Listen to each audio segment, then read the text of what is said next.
Kidney వ్యాధులు ఎన్ని రకాలు ఉంటాయి అంటే యూజువల్గా మనం చర్చించుకోవడానికి మెయిన్గా 2 రకాలుగా చెప్పుకోవచ్చు. ఒకటి అక్యూట్ కిడ్నీ ఇంజురీ అంటాము, ఇంకొకటి క్రానిక్ కిడ్నీ డిసీజ్.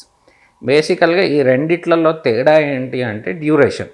ఒకవేళ కిడ్నీ ప్రాబ్లం రీసెంట్గా స్టార్ట్ అయింది, 3 నెలల కంటే తక్కువ వ్యవధి ఉంది, అలాంటి సిచ్యువేషన్ని అక్యూట్ కిడ్నీ ఇంజురీ అంటాం.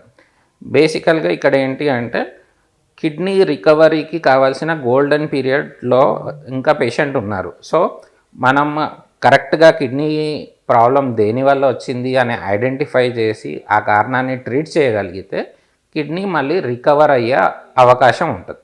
సో ఇట్లాంటి సిచ్యువేషన్ని అక్యూట్ కిడ్నీ ఇంజురీ అంటాం.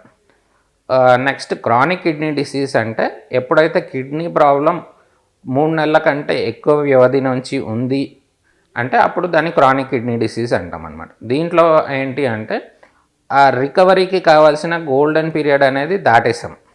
సో మనం మందులు ఇచ్చినా కానీ కిడ్నీ మళ్ళీ తిరిగి నార్మల్ అయ్యే అవకాశం గ్రాడ్యువల్గా తగ్గిపోతూ వస్తుంది. అది 3 నెలల తర్వాత ఇంకా కొంచెం అంటే కిడ్నీ ప్రాబ్లం మళ్ళీ నార్మల్ అయిపోవడం అనేది ఛాన్స్ తక్కువ. సో ఇప్పుడు మామూలుగా అందరూ మాట్లాడుకునే kidney problem chronic kidney disease.